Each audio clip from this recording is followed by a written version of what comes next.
Aujourd'hui, je vais vous présenter un livre absolument sensationnel, La Croix de Perdition d'Andrea Japp. Une fois n'est pas coutume, je me permets de lire la 4e de couverture, qui est vraiment hyper bien écrite aussi. La Croix de Perdition d'Andrea Japp. 22 juillet 1209. Béziers est mise à sac. Pour lutter contre l'hérésie cathare, les croisés, avec à leur tête Arnaud Amalric, légat du pape, prennent la ville et massacrent 20 000 habitants. Hiver 1308. L'abbaye des Clairets, administrée par la jeune mère abbesse Plaisance de Champloy, est coupée du monde extérieur par une terrible tempête de neige. Les meurtres de Monial se succèdent, tous mis en scène selon un rituel macabre. On parle de sorcellerie ou de quelque chose d'encore plus ténébreux.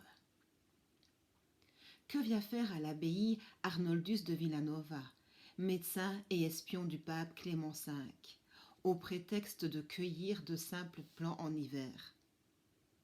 Et qui est donc cette jeune Claire qui ne supporte pas la lumière du jour et qui protège 4 monstres de foire? En voici un extrait.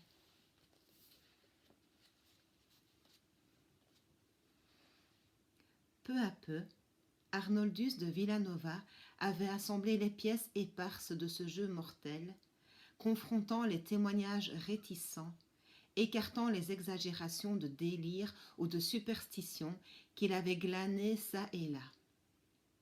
Il se souvint de cette vieille femme blême, une bohémienne, qu'il avait abordée à la sortie d'une taverne du sud du royaume.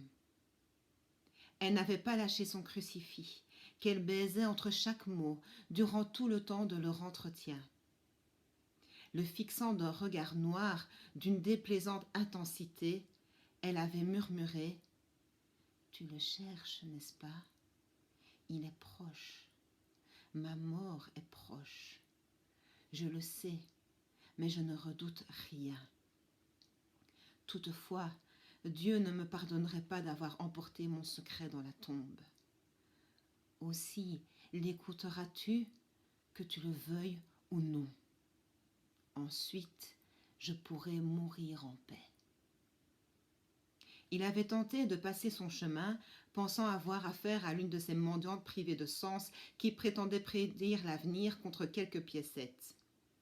Elle s'était cramponnée à sa manche. D'une voix au débit précipité, elle avait chuchoté « Il cherche la croix maudite. S'il la trouve, c'est la fin de vous, la fin de la lumière. Empêche-le, tu le peux. C'est inscrit sur ton front. Je connais sa race démoniaque. Ce sont des non-morts, des non-vivants. Si tu les laisses faire, ils anéantiront toute vie. C'est lui que tu cherches, il arrive. Empêche-le de trouver la croix de perdition. Elle lui donnerait la véritable éternité et le pouvoir de siéger sur un trône du soleil. Pour l'instant, il ne peut rien hors la nuit. » Ébranlé par ces confidences que corroboraient certaines des intuitions qui commençaient à se former dans son esprit, Arnoldus de Villanova avait tenté de la retenir, d'exiger d'autres explications.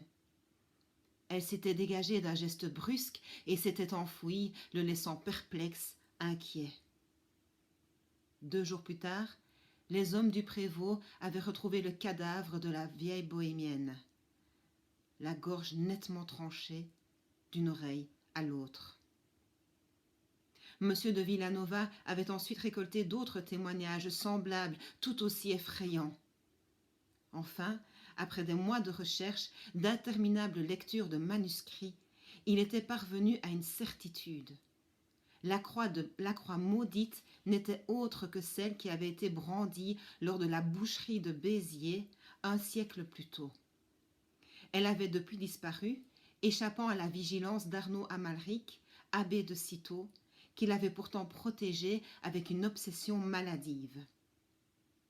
La croix de Béziers devait permettre à un non-mort d'atteindre l'éternité, l'immortalité et de régner dans une lumière venimeuse qui anéantirait tous les vivants. Dieu lui-même n'interviendrait pas.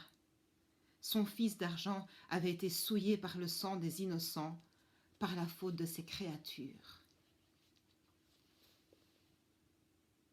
La croix de perdition d'Andrea Japp est un thriller médiéval, fascinant, palpitant, extraordinaire, que je ne peux que vous conseiller chaleureusement. Séant. Si ce que mes enfants et moi vous proposons dans nos vidéos vous plaît, n'hésitez pas à appuyer sur la petite cloche et à vous abonner. À bientôt et que votre vie soit belle.